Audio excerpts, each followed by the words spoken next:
So, good evening, good afternoon, or good morning, wherever you are.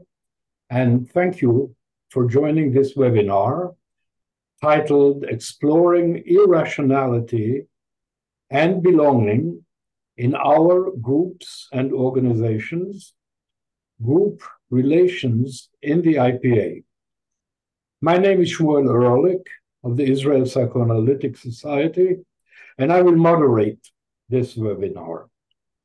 A few words first by way of introducing our theme.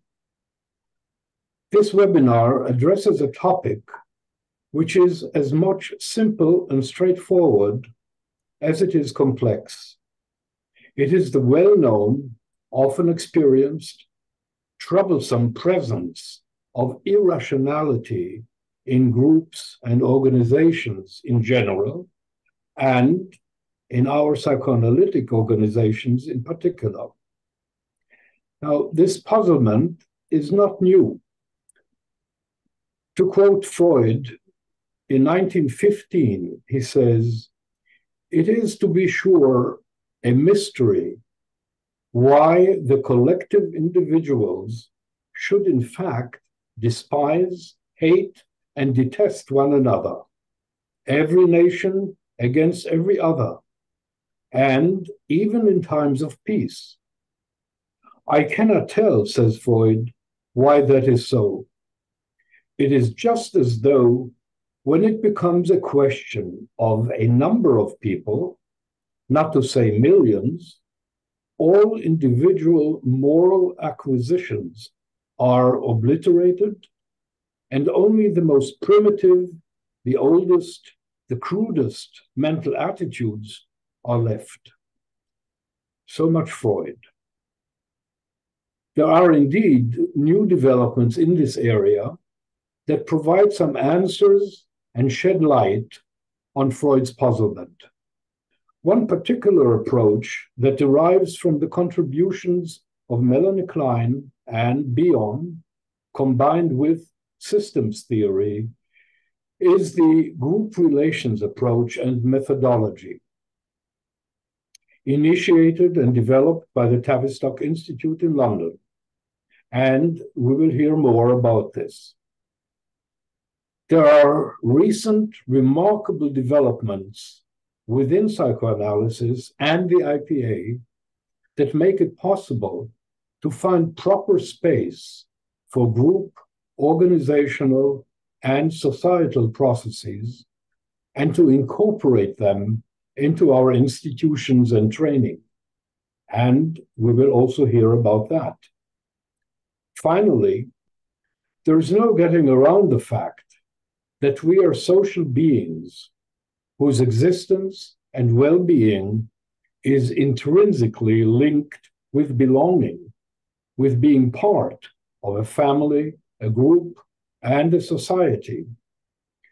And it is this need to belong that makes the irrationality that sometimes colors and suffuses our families, groups, and organizations such a difficult, sometimes even dangerous context, just as much as they are a place where our needs can find fulfillment, satisfaction, and peace.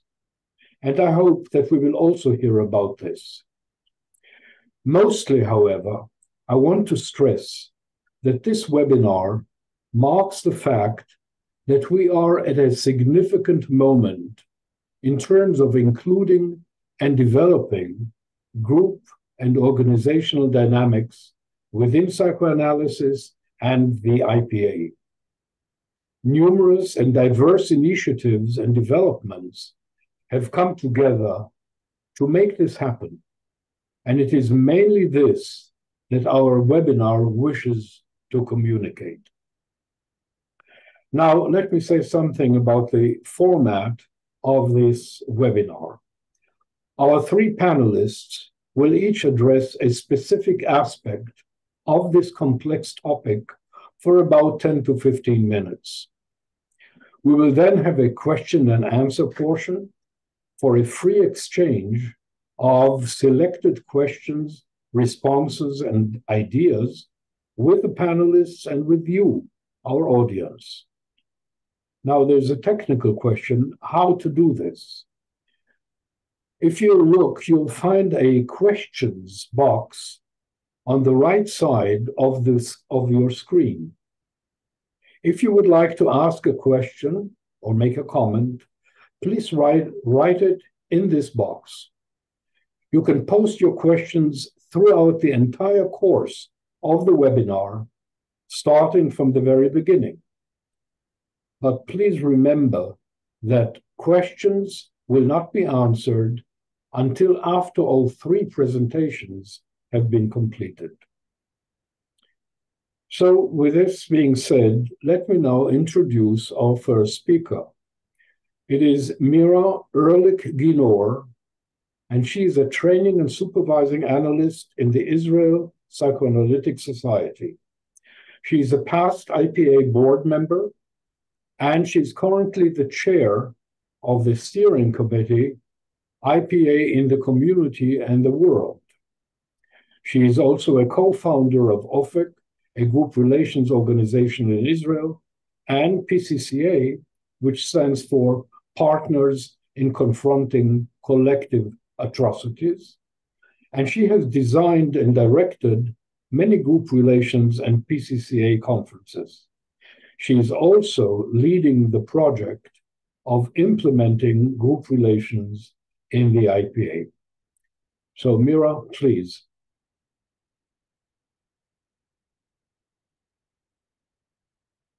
Unmute yourself.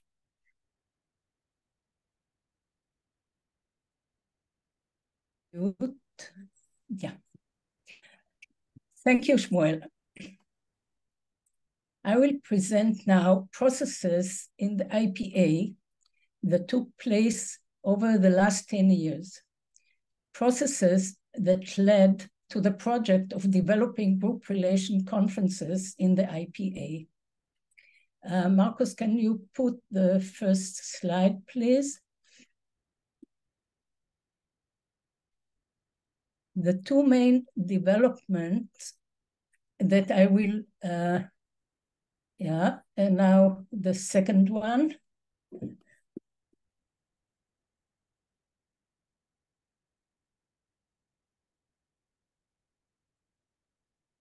Right, thank you.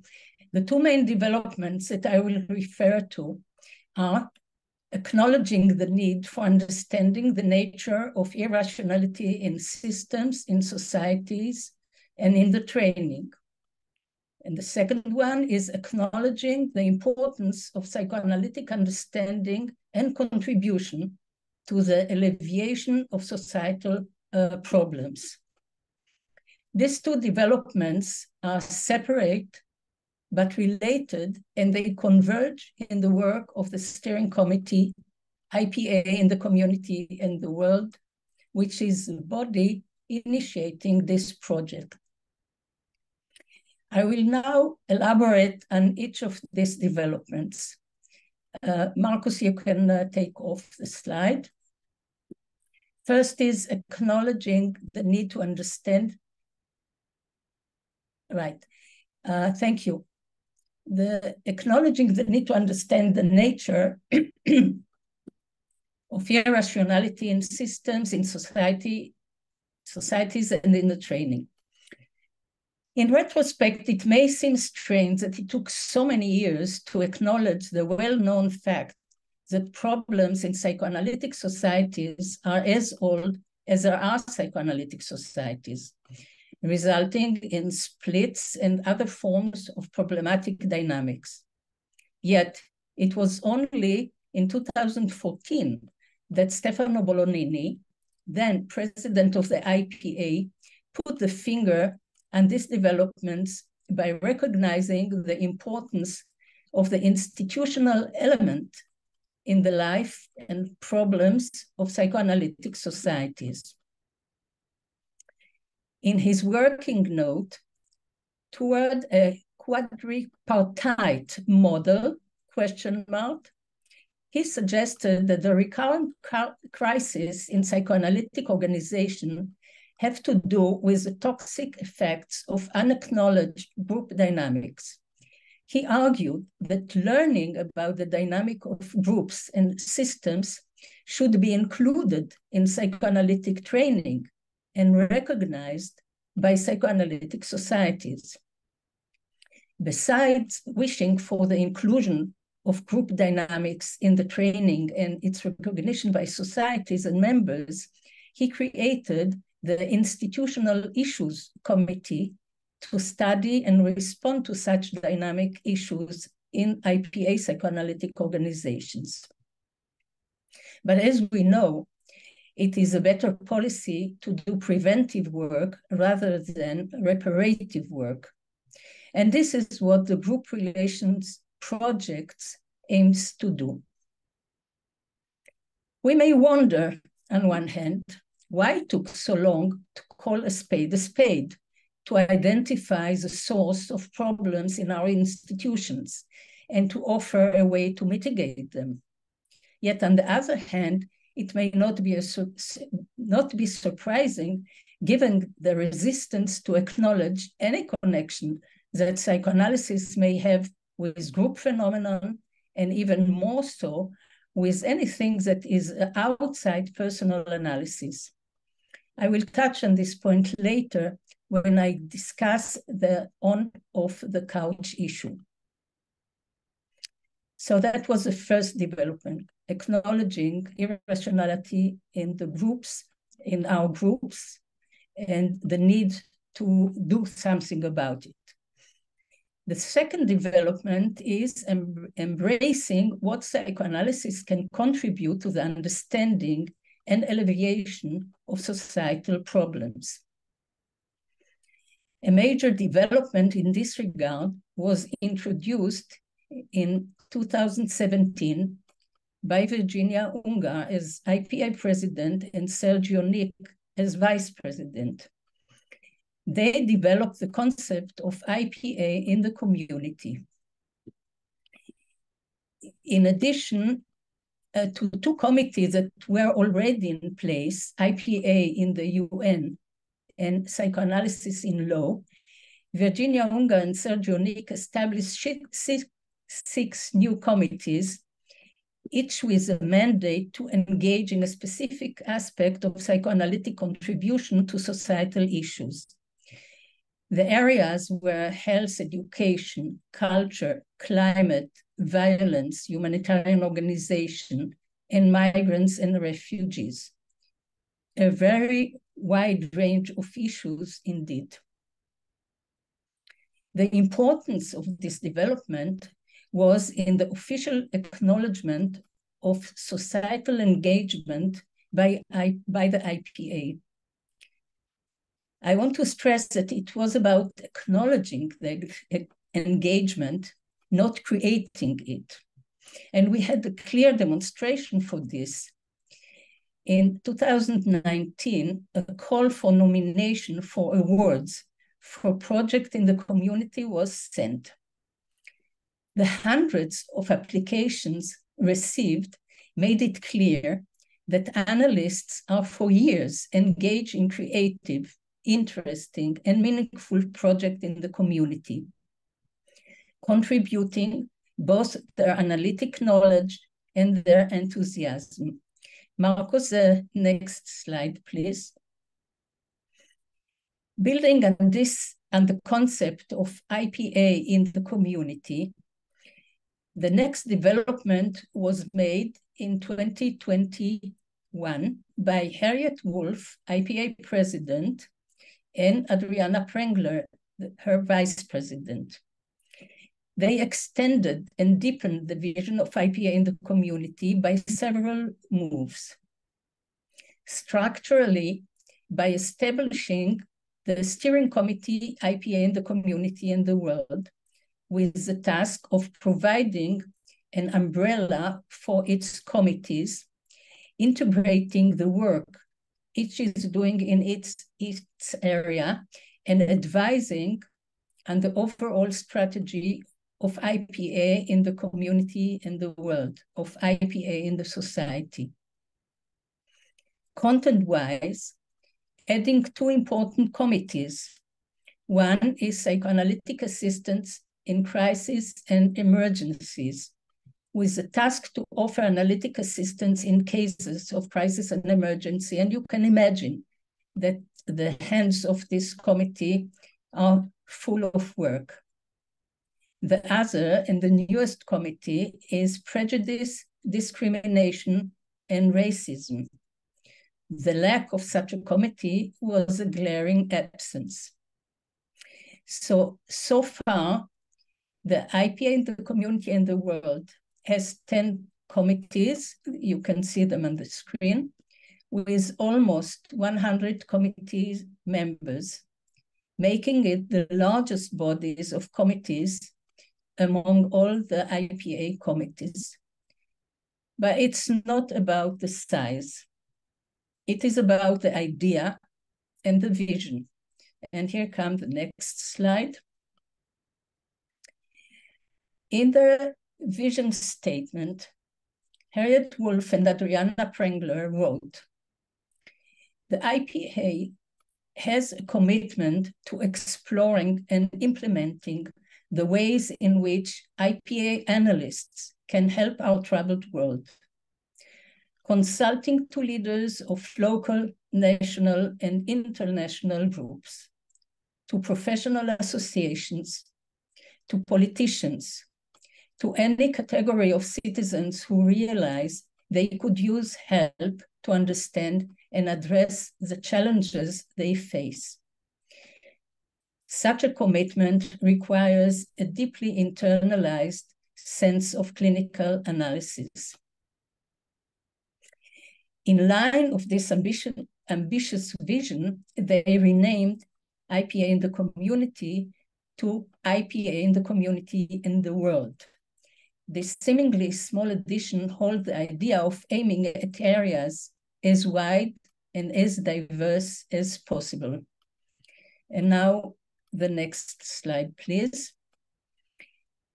This vision found clear expression recently in Cartagena, where the official IPA mission statement was expanded to include the societal aspect.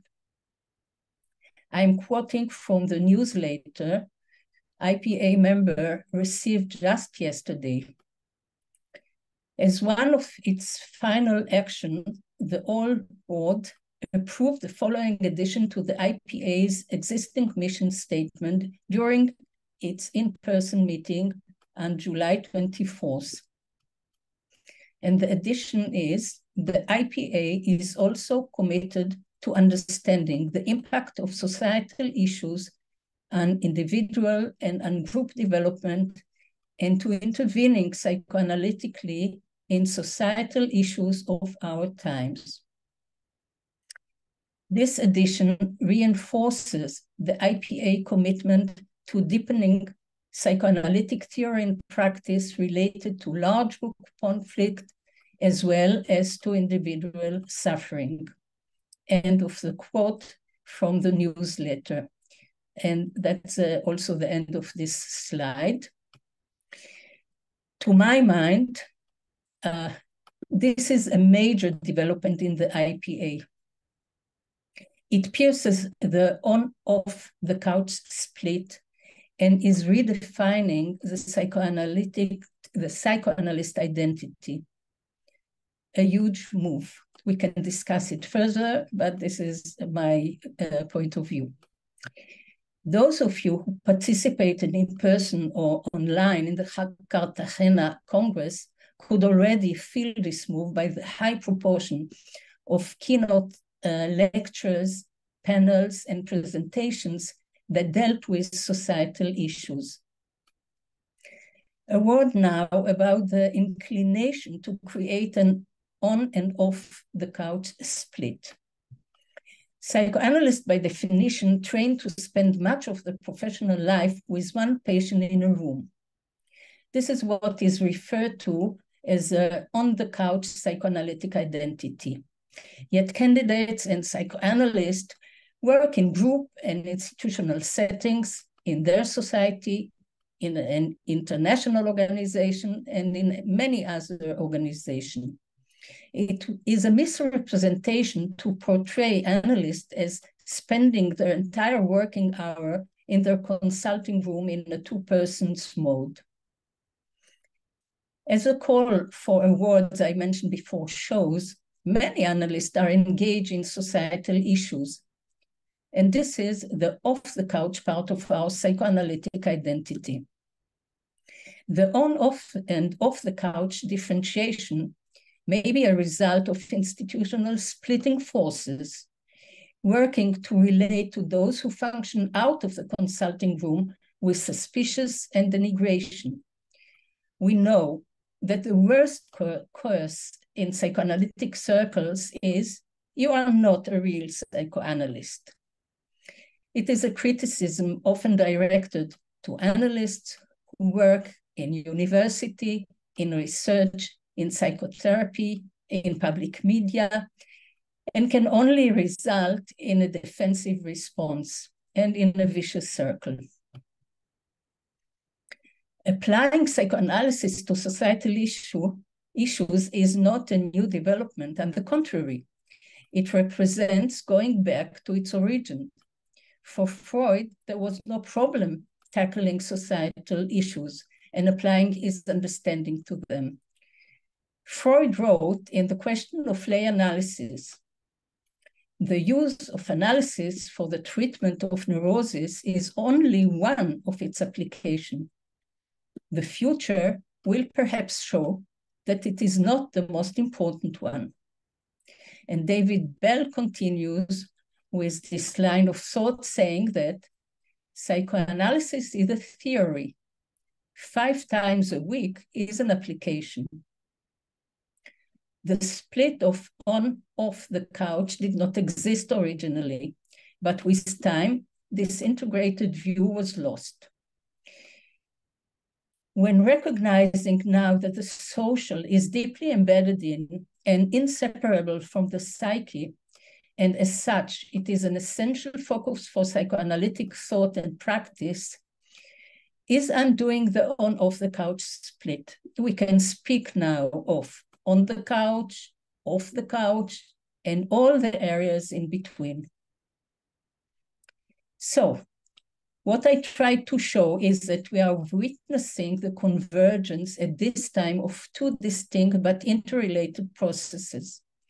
Acknowledging the need to understand the nature of irrationality in systems, in society, and in training, and embarrassing what psychoanalysis can contribute to understanding and alleviation of societal problems.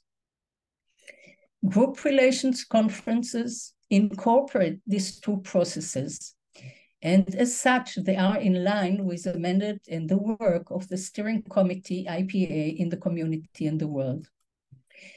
My colleague, Leslie Briset, will elaborate on what group relation is and how it works. I will end by getting ahead of ourselves and addressing the question, why introduce group relation conference to the IPA? And my answer is, because psychoanalysts individually and collectively can derive many benefits, as this conference are a way to develop an awareness and understanding of institutional dynamic that may mitigate the effect of unrecognized processes, reach areas of unconscious dynamic that personal analysis did not and cannot reach. They are a way to understand projections to authority figures and to ourselves when we are enrolled, as well as to develop awareness of the contribution psychoanalysts can make to pressing societal issues, as an individual is better equipped to understand its role as a citizen and as a professional. Thank you very much.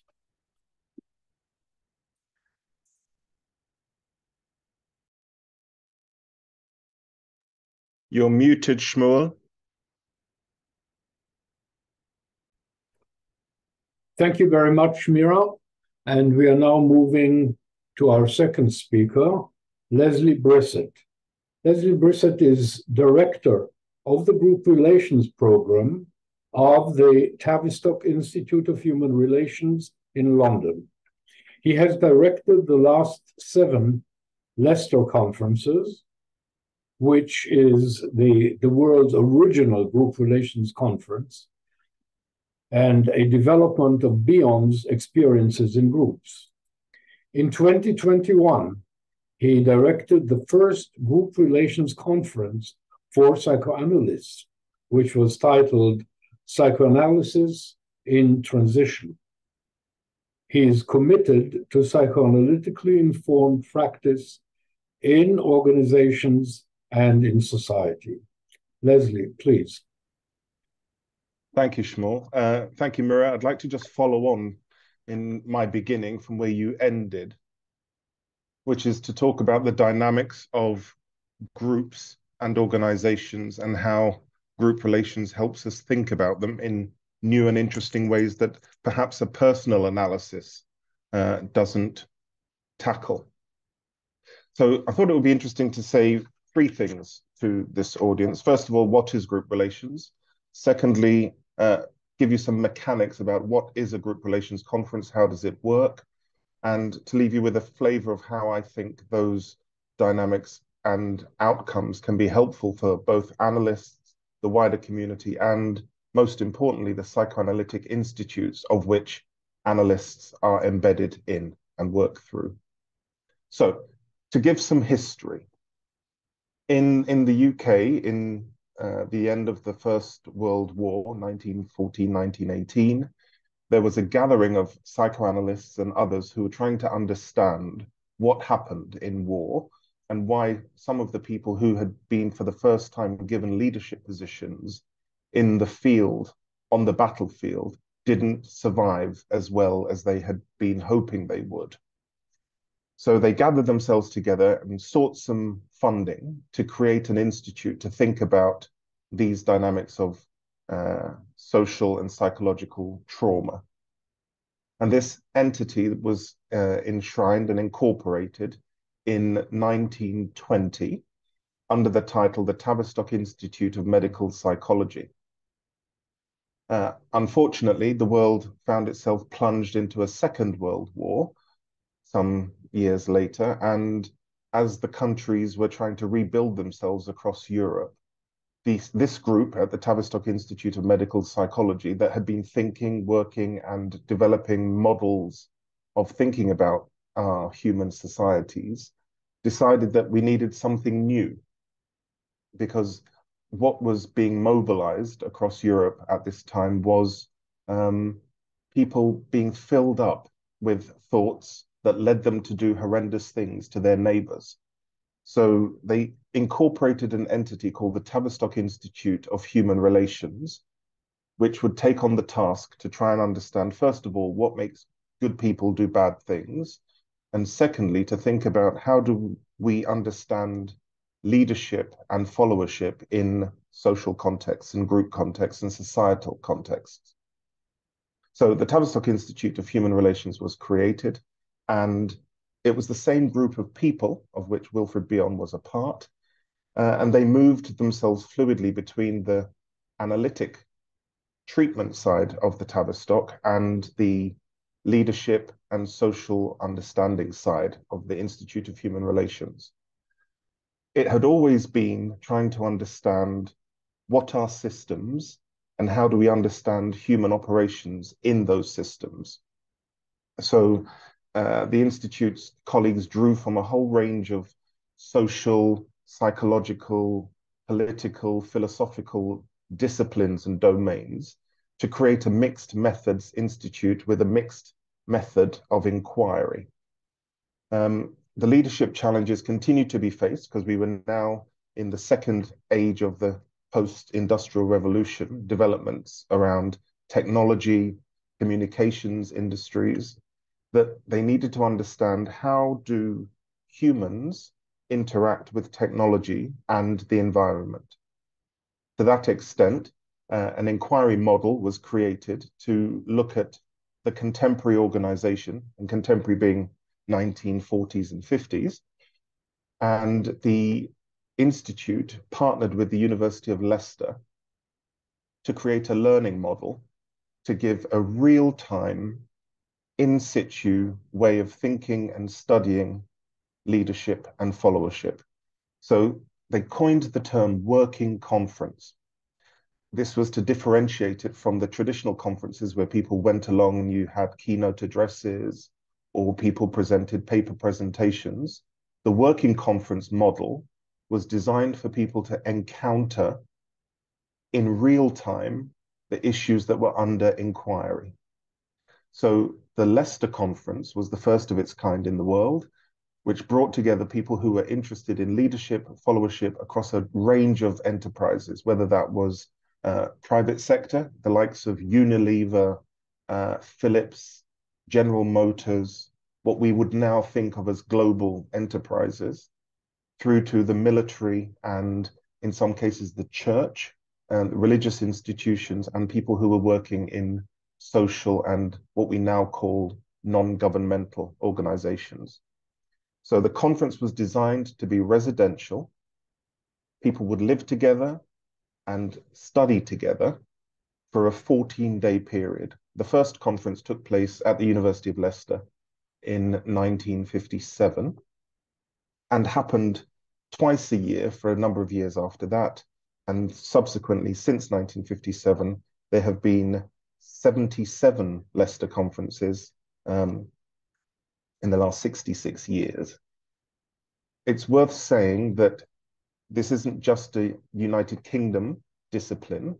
Once people had encountered a group relations conference, they wanted to replicate it in the different parts of the world. So we found the first development in America they created the A.K. Rice Institute, as Ken Rice was one of the founders of the model at the Tavistock Institute of Human Relations, worked with Margaret Rioch and others, and they created a federal model across the USA that led to a number of institutions that ran, sponsored, supported group relations conferences. We have them in India, in China, in Latin America, in the Caribbean. Several European countries have their own entities. South Africa has one, and each of them, you've already heard that Mira holds a position in OFEC as one of the founders, as well as PCCA, Partners in Confronting Collective Atrocity, which is an applied group relations institution. So the model is designed to look at leadership and followership. Now, when we think about that in the Tavistock terms, we talk about authority. So the institutions are all essentially authority frameworks where people are bounded in terms of boundaries of authority, role, and task. And each of those is studied by the way we enact our roles within the boundary of the institution and within the boundary of the authority that each role holder in it has. So a group relations conference is a working context. People are gathered together to study in real time how we lead and follow, how we delegate authority, how we take up authority, and how we make meaning about the relationships that happen between us. The key thing, I think, here to take away in a group relations framework is that many of the assumptions that we carry about role holding, leading, and following are hidden. They are out of our awareness, and they are embedded in myths and beliefs and fantasies that we hold about what people should do, ought to do, could do when they hold authority in a system.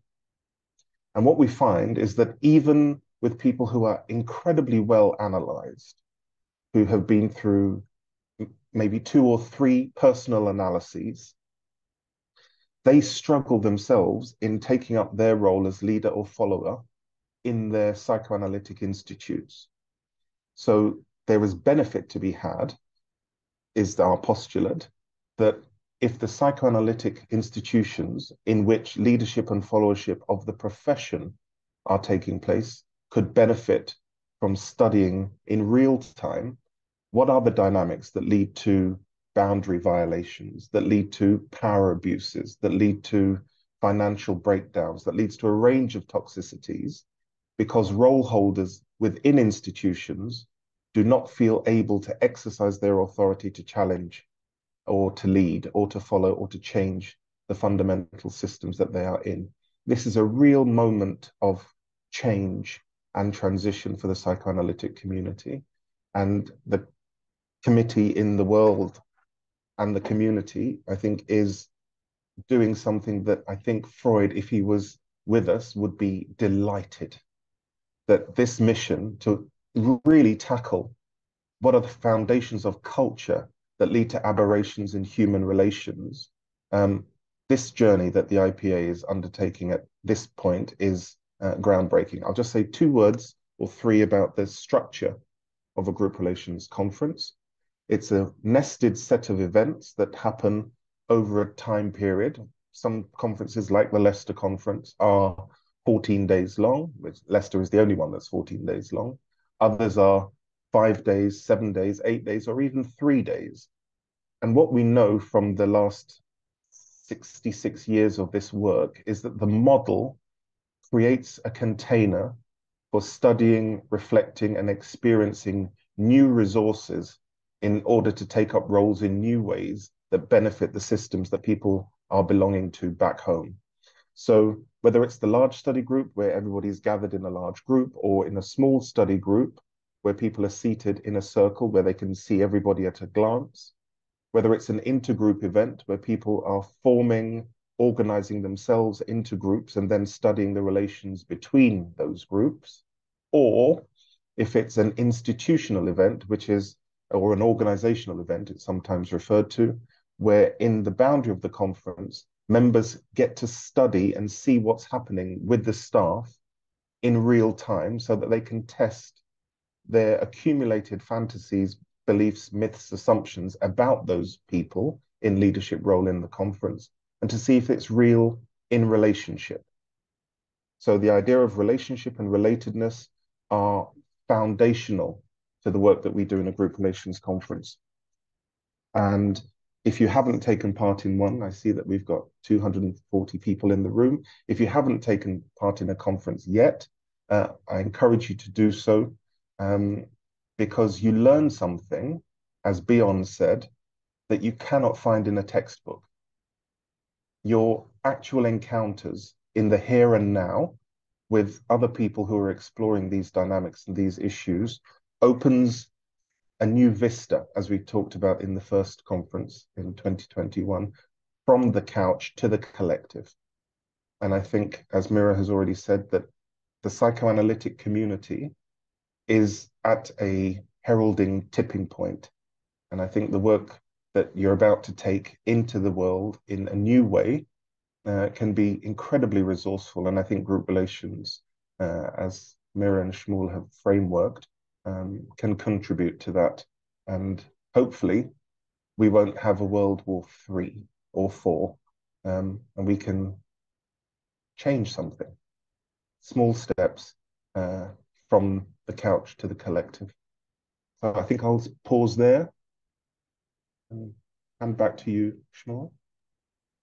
Okay, thank you very much, Leslie, for this bird's eye view of the history, development, and structure of group relation conferences. I'm sure there are many questions that may have to do with this, but as you said, the best way to understand it is to experience it and to participate in one. Our next speaker is Petra Heymanns, and she is a child and adolescent psychiatrist and a specialist in psychosomatic medicine. She's a psychoanalyst of the German Psychoanalytic Association and a training analyst and supervisor for psychotherapy. She's a member of several working parties, such as clinical and theoretical issues of the German disease, Working Party on Homosexualities, Sexual Diversities, and Analytic Infant Observation. And she has lectured and published on homosexuality, same-sex parenting, and transgenderism. So, Petra, please. Thank you, Shmuel. Having attended several group relation conferences, some of them online due to the pandemic, I would like to share my experience focusing on the roles of victim and perpetrator by giving some personal examples. I think these groups are, besides from a personal benefit, valuable to learn by a deep experience more about our roles and processes, especially the power of projections that also occur in psychoanalytic as well as in other societies. The first experience that had a deep impact on me happened in the small group on the Group Relations Conferences 2021 with the topic Walls Open, Closed, Sliding. A Jewish Israeli group member expressed the wish to look at his family Holocaust past. With the help of the group and the moderator, I, as a non-Jewish German, was involved in an encounter with this group member. I was occupied by many guilt feelings, shame, and the urge to do reparation, but not knowing how.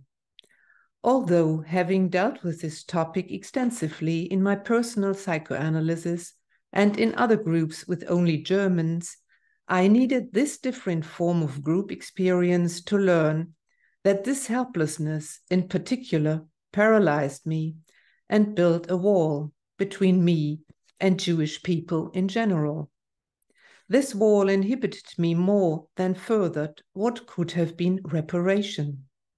With the help of the group, I was able to see that I was not only the daughter of perpetrators, but also a sort of victim, being confronted at school from the age of 12 on throughout my entire school time with films about the Holocaust, Auschwitz concentration camp films, which I could hardly integrate, having not really gotten any help from school. We just learned that this must not happen again and that we, as the following generation, are responsible to take care of this, but not telling us how. These films felt like a sort of painful vaccination against a poison that had been transferred to us by a parental generation who often ignored, denied, and even defended against what had happened. I would like to stress that using the expression victim for myself, I am far away from putting me in a line with Holocaust victims. It was just one aspect that helped to transform the paralyzing guilt feelings that made me got stuck in helplessness and avoidance. For instance, not visiting Israel and also being inhibited in my contact with Jewish people into a sort of moved and vivid sadness. The group and the moderator helped and accompanied me to take up responsibility. The Jewish member appreciated this, and finally, the two of us were able to share a deep grief and sadness. The group worked as a witness and container for both of us. Him, as a child whose family was a victim of the Holocaust, but also imagining me as a German child having been given a social task of repairing something that the parental generation refused or could not repair. My fear of a collective accusation was diminished by the group who did not accuse, but also did not excuse me, which wouldn't have helped anyway. Sharing instead of forgiving meant not to get stuck in hate or guilt anymore. I experienced being seen by the group with other aspects and not only as a German perpetrator daughter. I now felt less helpless, having a kind of skill, taking up responsibility and addressing the issue, whatever it is, as a sort of representative. I now dared to go to Israel with less anxiety that they will kill me, and had a curiosity about Jewish life and Jewish people besides being Holocaust victims. In Israel, at the Group Relation Conference in March this year, I felt a mixture of joy, relief, and fascination, and experienced many meaningful and pleasurable relationships without forgetting about the horrible background. This group also enabled me to transfer my experiences to other problems from the past. In the conference in Israel, something similar happened with a Russian group member in the small group which I attended. My new skills of taking responsibility and addressing what the Germans did to the Russians worked. Our Russian group member also felt this perpetrator part that I knew so much, but could now also express her victim part, being a grandchild of a grandfather who had been killed, drowned by the Germans. We both felt the sorrow and sadness, not only about the past, but also about the present. Foremost, that history might repeat itself, that because of the war in the Ukraine, many generations might have to deal with traumas, guilt feelings, shame, and reparation. The second example I would like to share is a scene from the Group Relation Conference 2022 with the topic War in the Ukraine. It was online. It is an experience from the group called Past in the Present event that was described before by Leslie. You get the opportunity to create a small group yourself, or you can follow someone who forms such a group. I decided to suggest the group with a topic, My Place, ? Defend it and share it. One Russian participant joined immediately, and we decided to choose the room named by the management Jerusalem to be our group place.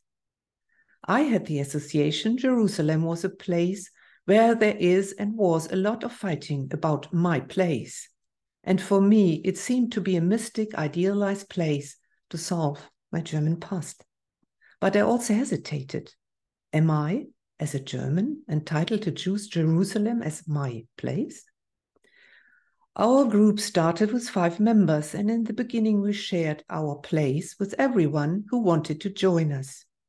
I personally was glad having found whom I called later in a small group my Russian, a remark which hurt and upset the Ukrainian members of this group. They stated that they would never share a room, even not a virtual one, with a Russian. I took this as a challenge to make this happen during the event. In our group, we first discussed what is it, my place, and found out that it is not a territory, but what we called meaningful relationships. By trying to create these in our group, we realized that we were frequently disturbed by people coming in with various intentions, for instance, joining or observing our group. Therefore, we found ourselves more and more closing instead of sharing our place, what we originally intended, realizing that for meaningful relationships, a safe and quiet place is important. Having discussed this, we felt the wish to send delegates to find out how to build meaningful relationships with other groups. We finally decided to invite the group from a room called Kiev for a meeting. My intention was that many Ukrainians were there and also other people who I thought could be helpful, that no destructive processes, no war would happen. When our intergroup meeting started, I felt great relief that all Ukrainians and Russians were able to stay at least in this virtual room and talk. But still, we were occupied by invasions and impingement from others who dropped in frequently. So we decided again to close up our place. Afterwards, we learned from the sharing in the large group that other groups, especially the one in the room called Moscow, felt being excluded from what they imagined as exciting things going on in the conference world, especially in Kiev, followed by the attempt of an invasion. A feeling that we called the Russian feeling made us ask ourselves whether we could use this as one aspect for understanding the current political situation. Our intergroup meeting, on the other hand, dealt with something that we call the Ukrainian feeling. That is to be envied, charged with projections, and finally invaded by people who did not understand what was going on. So our group thought we have no choice than to close up and exclude people. For me, in this event, it was difficult that symbolization and reality were mixed. We had real Russians and Ukrainians, and the Russian and Ukrainian in every one of us. The intended playground was always in danger to become a battlefield. To prevent this, we became blind for what else was going on in the conference world at that time. More reflections regarding this group afterwards. Was my place sharing or defending the only agenda of our group? The question came up whether we avoided, for instance, exploring our own aggressions being occupied by the topic defending or sharing. Did we project our perpetrator-victim parts onto the Russian and Ukrainian group members? Like maybe in my first example that I, the group, might have projected them onto the German Jewish problem of the past, avoiding the presence. In my last example, this all fell back to me. In the small group which I attended, at the follow-up meeting of this conference, we were disappointed that we had no Ukrainian or Russian members to share their experience of the original conference, War in the Ukraine. A chat evolved, which resulted in my awareness that I was the only non-Jewish person in this group and a German. After some fantasies about victims and perpetrators, Jews and Germans, accompanied by joking and laughing, the other group members decided suddenly, well, then you are our Russian, Petra. My first reaction was that of struggling against this attribution and rejecting it. Now, reflecting my 3 examples, I can see a process. In my first example, I was paralyzed by the dilemma of perpetrator versus a sort of helpless victim, needing and using the group to get skills to cope with this. In my second example, I changed from helplessness to an active role by creating a group myself. Now, I was a sort of preventer who tried to help and to integrate. This move could also be seen as a contraphobic defense of me, but also of the whole group, delegating and externalizing the problem of perpetrator-victim to another group of people, Russians, Ukrainians. The remark of the last group, you are our Russian now, brought me back to my perpetrator part. On one hand, this could have been a good individual interpretation for my acting out. But on the other hand, it might have also been a discharge of this group in order to get rid of their perpetrator part, projecting it into me. These large group conferences also made me rethink my role in my psychoanalytic society. For instance, my avoidance to become a teaching analyst, although I like to be involved in the training of candidates. A dilemma that I solved by engaging in the training of psychotherapists in other institutes. Maybe one of several other reasons could have been that I wanted to avoid being caught up in the victim-perpetrator problem, for which at that time I felt to be not skilled enough. But another result of my experiencing roles in the group conferences was that I felt very well in the role as a delegate. So my engagement in psychotherapeutic institutions with the intention spreading psychoanalytic knowledge and attitude there, and engaging with a lot of pleasure in international projects, it felt like being a sort of delegate, having learned that this role might be also quite useful and required. Although I've worked on all these reflections in my analytic life, I was amazed by such heavy feelings and powerful experiences in these group relation conferences, which I would summarize as they open up a playground with a deadly serious background. Thank you for listening. Thank you so much, Petra. I think you helped us by rounding up the picture of the Group Relations Conference in terms of describing your experience and what it meant for you to be in one, which I think is a very important addition and dimension. We're now open to your comments, questions, ideas, and so on. There is already one question that I wanted to field, because actually I had also prepared to ask that. People, especially psychoanalysts, but not only, often ask, how is this endeavor of the group relations conferences different from group psychotherapy and from group psychoanalysis in particular? There is a whole movement, as we know, of group psychoanalytic movement established by Fuchs. How is this different? Is this the same? Is it different? I think it's very important to enlighten this point. Who would like to address it? I could give us a starter for 10. I've been consulting with the International, or the Institute of Group Analysis and its colleagues in Gassi.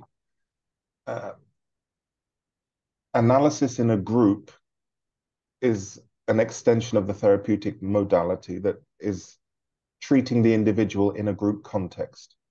A group relations conference is studying the dynamics of groups within the boundary of a system or an institution.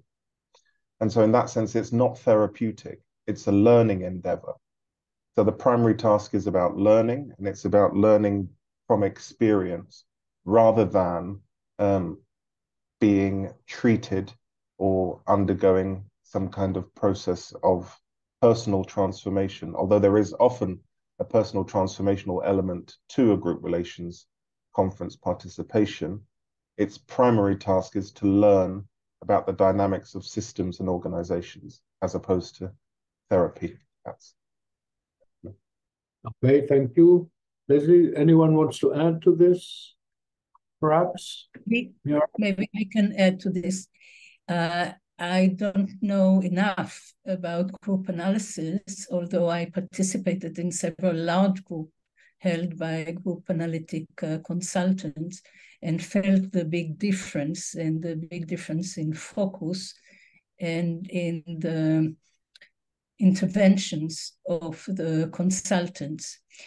But I think that one of the difference, probable difference, is that one learns about being as Petra described very well, the subject of projections and a voice of the group.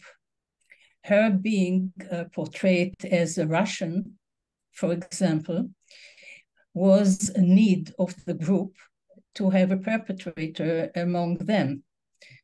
And Petra, because of her demographic being German, was an easy choice for it. So what role do you have in the group as a whole is a perspective that I think is specific to group relations conference. This is one point I can make. Okay, let me just add to this one word. One of the concepts that are very useful in group relations conferences is the concept of a primary task. What is the primary task of what's going on, of the system, the organization, and so on?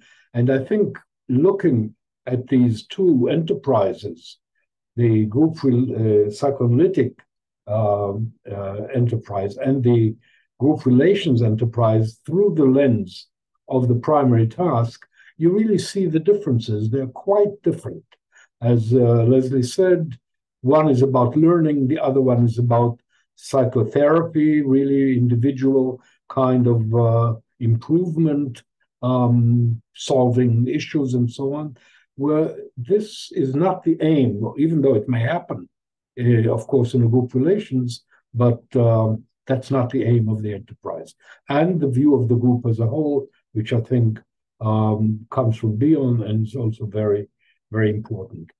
Another question that came up, which I think is particularly important for us as psychoanalysts, is, and I'll read some of it, that we as psychoanalysts seem unable to apply our knowledge about splits and projections and so on to our own institutions. And yet it is so extreme that we seem to be defined by toxic polarization. Why is this? Why do we seem so unable to apply our psychoanalytic knowledge to splits within our own organizations? I think it's a very important question.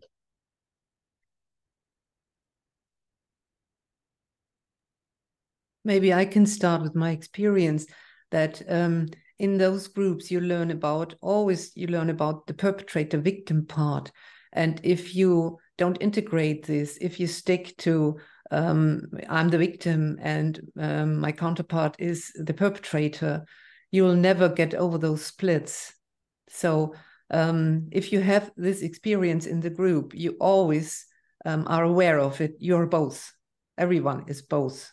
And you cannot escape by this. Mm-hmm. But everyone wants to escape, you know. You're very happy to be on the victim side. And it's painful to discover your perpetrator part. Okay. I can add to this. I think as a tribe, as a collective, we are quite arrogant. And we don't practice what we preach many times. I mean, as analysts, we know that the presence of the other, the analyst, is essential for the person in analysis. The person is limited in doing self-analysis, even if the person is an analyst and trained in it and so on.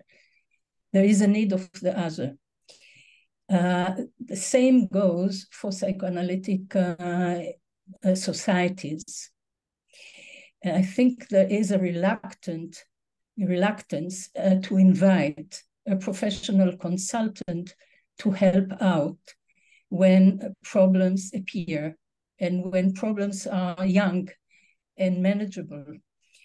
And it is now, I think nowadays there are more and more evidence of consultants being called in to societies and with quite helpful results.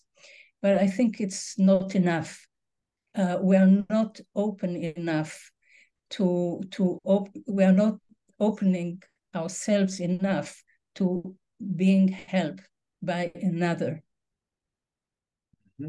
If I could just build quickly on that comment, I think it's also to do with a fundamental hatred of the dynamics of authority. I think in many situations, people want to be king and queen of their own domain.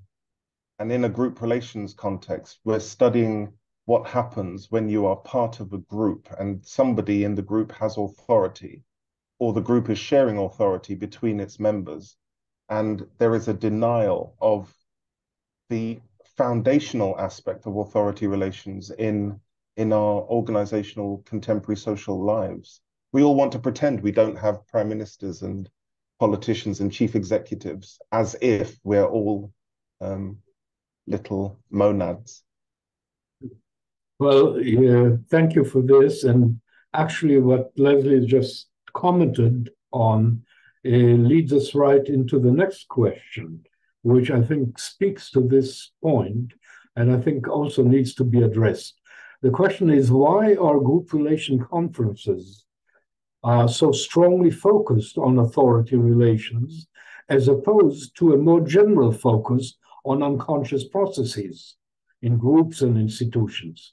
There are other dynamics, such as othering, scapegoating, and so on, which seem to be emergent and very urgent at this moment in time. So, how would you like to answer this? I could add one more quick sentence to what I said about the hatred of authority relations. And I think we could apply it to thinking about racism, for example.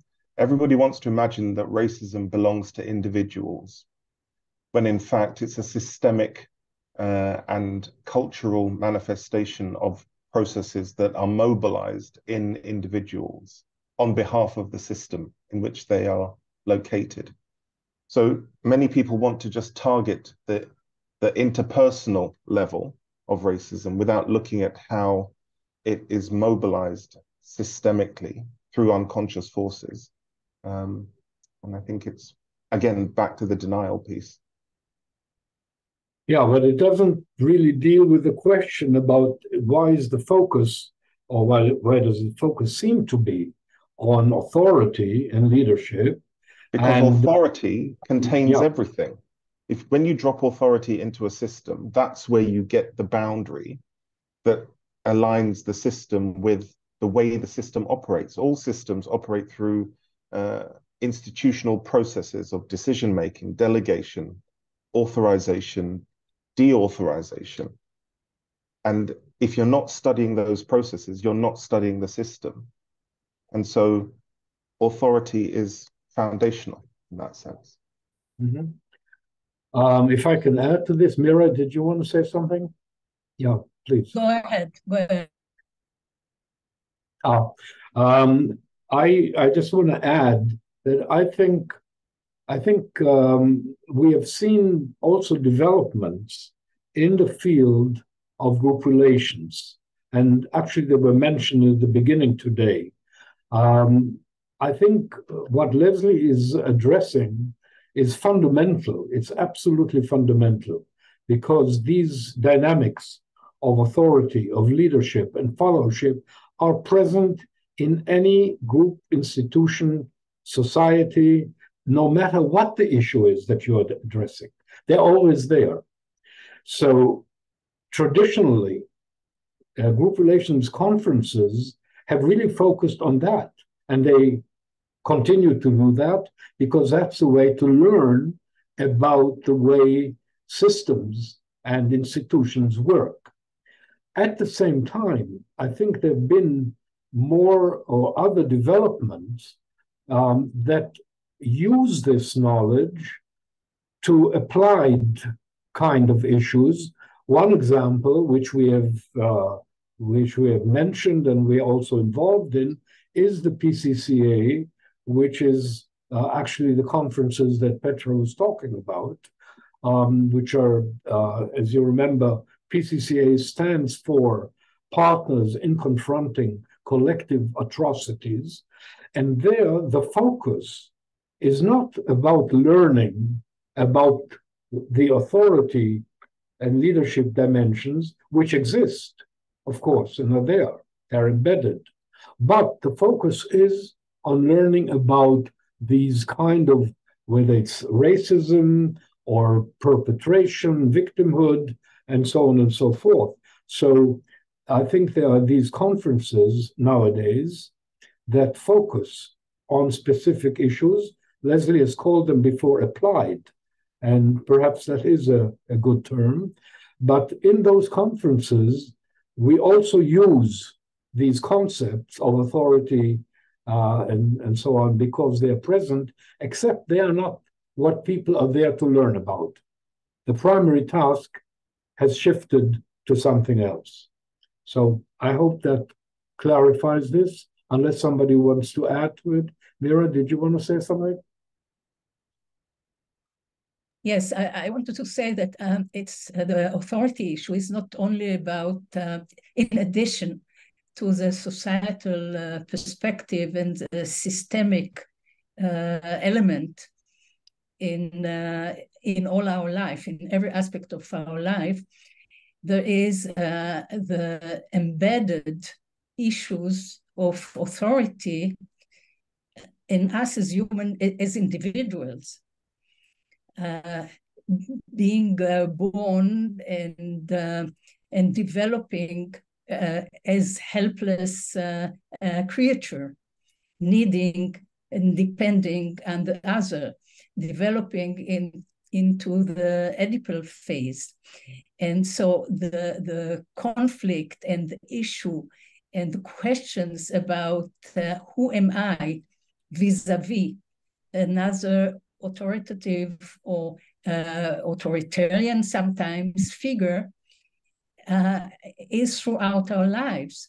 We know that, for example, in psychoanalytic societies, there are so many projections from candidates and the ill meaning of the teachers or training analysts or the training committee. Where does it come from? It's not reality-based. Some maybe, at times it may be, but many times, and I'm talking from my experience of being the chair of a training, the projections and the myths, as you call it, Leslie, about the intention of the authority figure were amazing. So I think there is no escape. And the question is, should it be the focus or should it be byproduct? Mm-hmm. Thank you.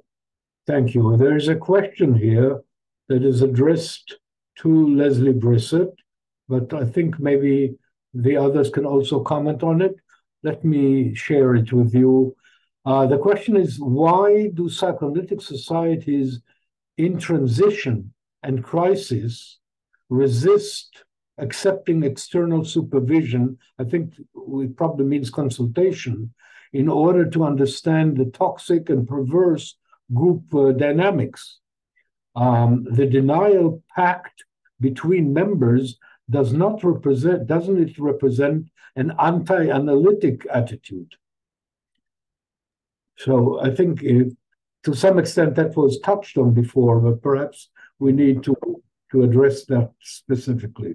Maybe if I start off with the conception of role. In my brief talk, I've talked about boundaries, authority, role, and task. Essentially, you could think of a group relations conference as a way of having a hospital for how we take up roles. So persons inhabit roles in systems in order to achieve the system's purposes. However, if people don't have a sufficiently robust understanding of the boundary of role, everything then becomes a subject of the person. And so people don't want to feel like bad people doing bad things or being cruel leaders or authoritarian leaders. They don't want to conceive of themselves in that way. And so I think what's really helpful in a group relations learning space is to understand that we are people in roles, and that often when we're in a role, we can be mobilized to behave abhorrently.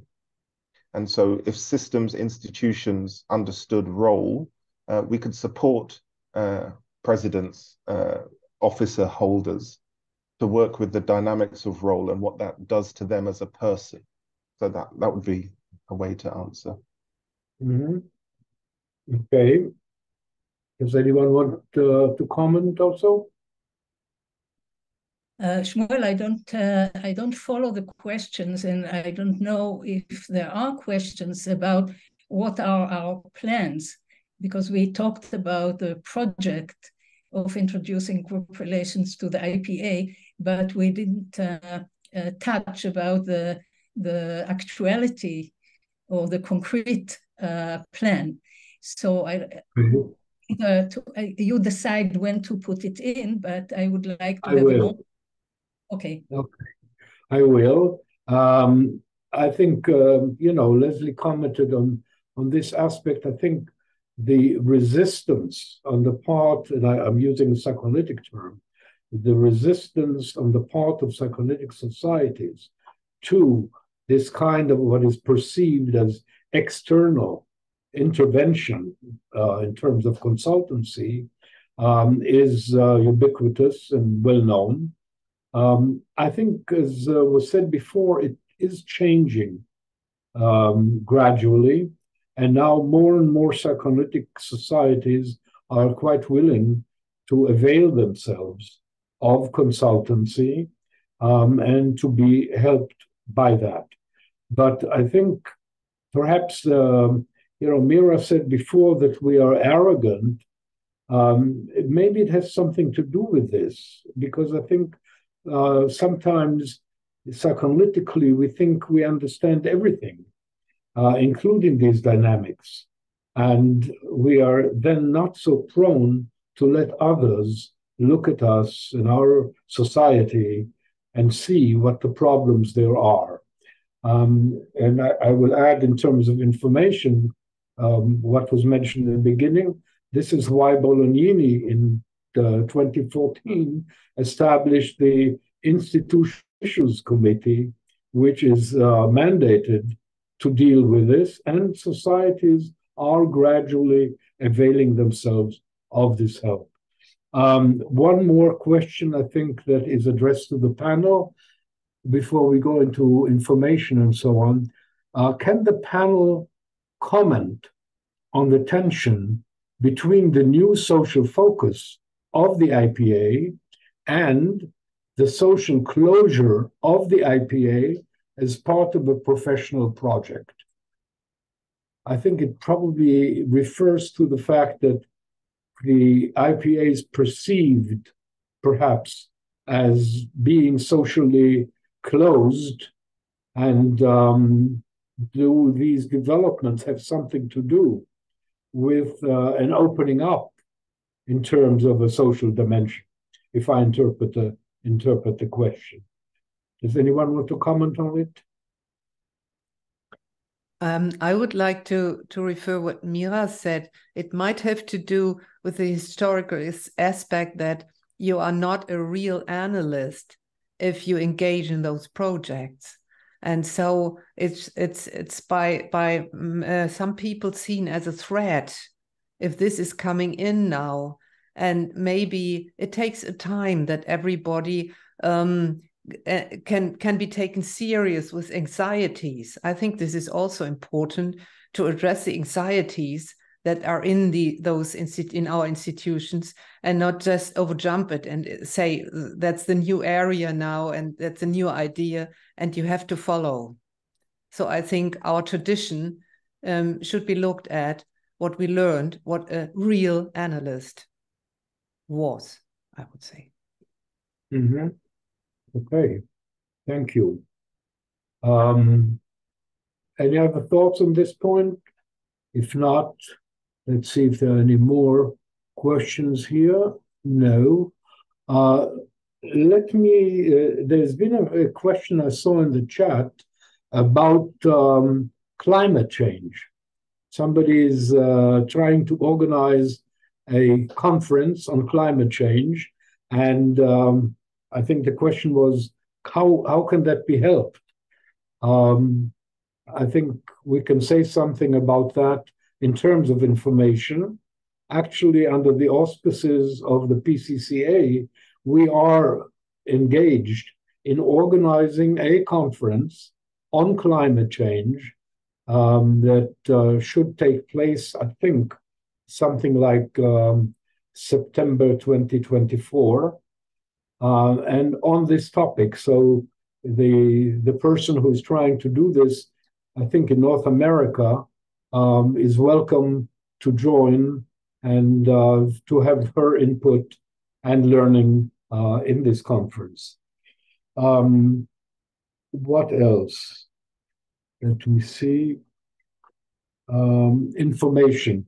One question was, it didn't come up here, but there was a question I saw in the chat. Why are group relations conferences so expensive?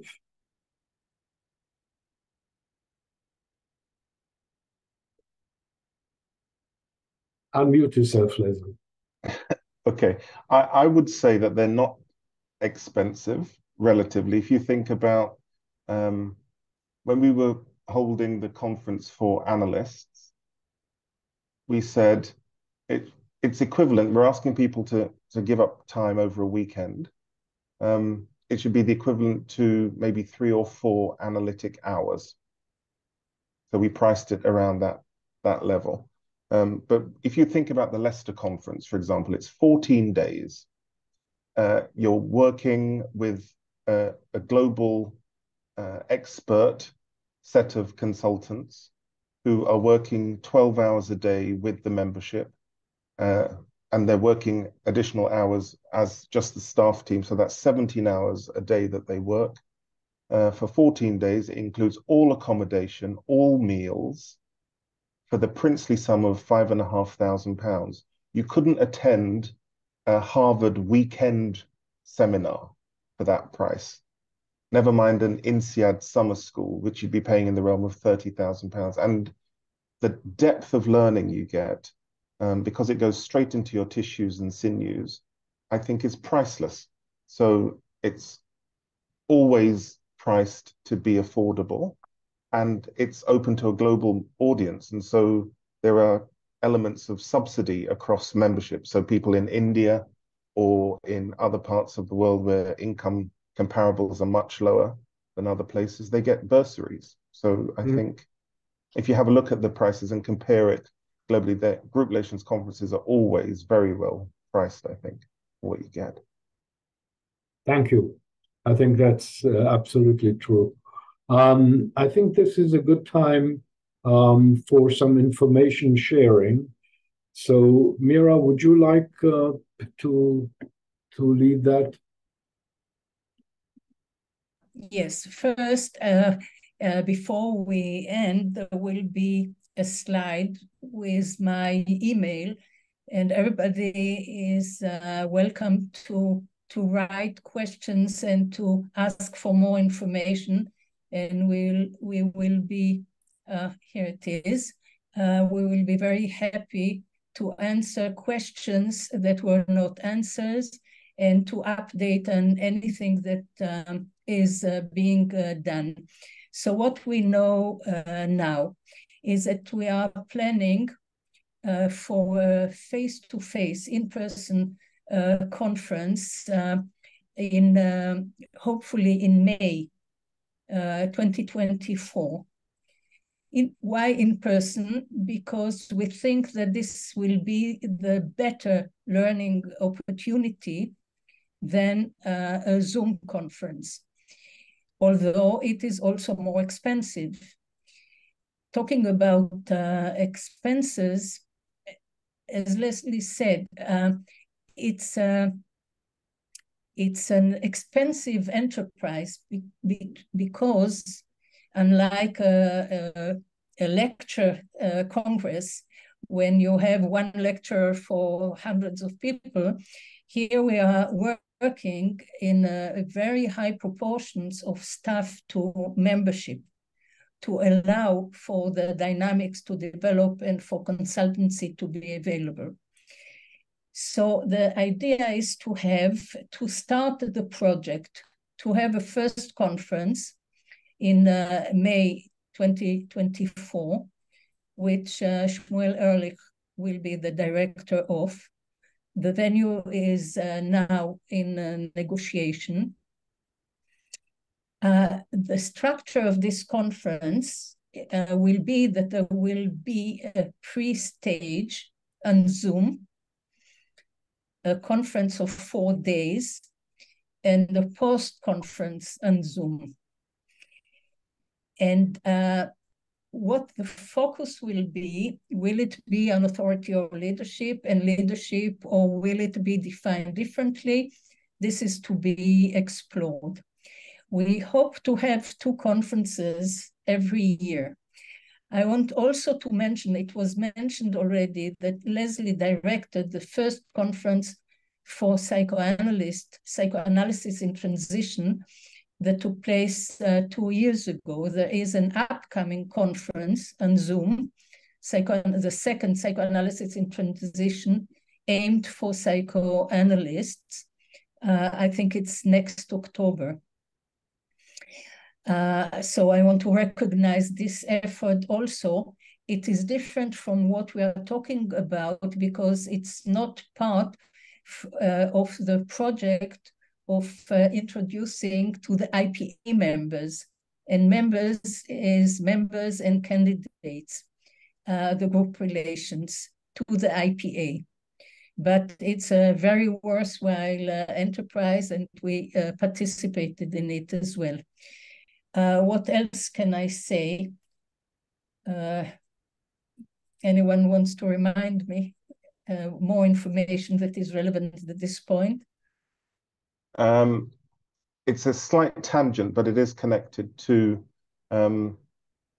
inviting IPA members to think about and engage with group relations conferences. There are 2 conferences coming up in this next month.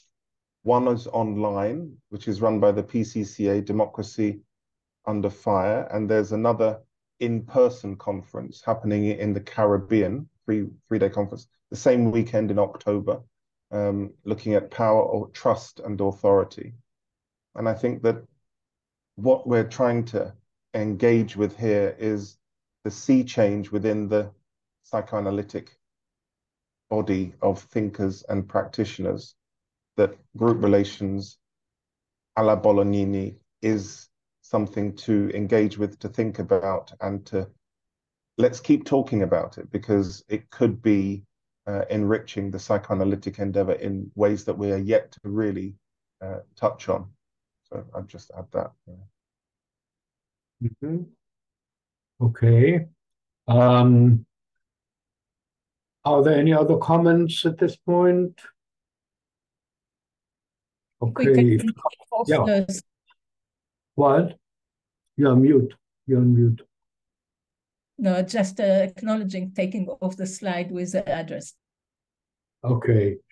So obviously, if people are interested in more information, and you had Mira's email address there, that's one very good source to obtain more information if you're interested. I think, first of all, I want to thank all our panelists for addressing these difficult and very diverse aspects of the project we are talking about. I hope they succeeded in giving you something of a whole picture of what is, I think, a very important development and endeavor that is right now something, among other things, of course, that the IPA is mounting and is engaged in. I think we're at a crucial point in time as far as these issues are concerned, and I very much hope that this webinar contributed meaningfully to this juncture. And I want to thank not only our panelists, but you, our audience, for participating and for you raising the important questions that you have. I'm sure there are many other questions, but please feel free to contact Mira, and she will, I think, answer you as best she can. So thank you very much.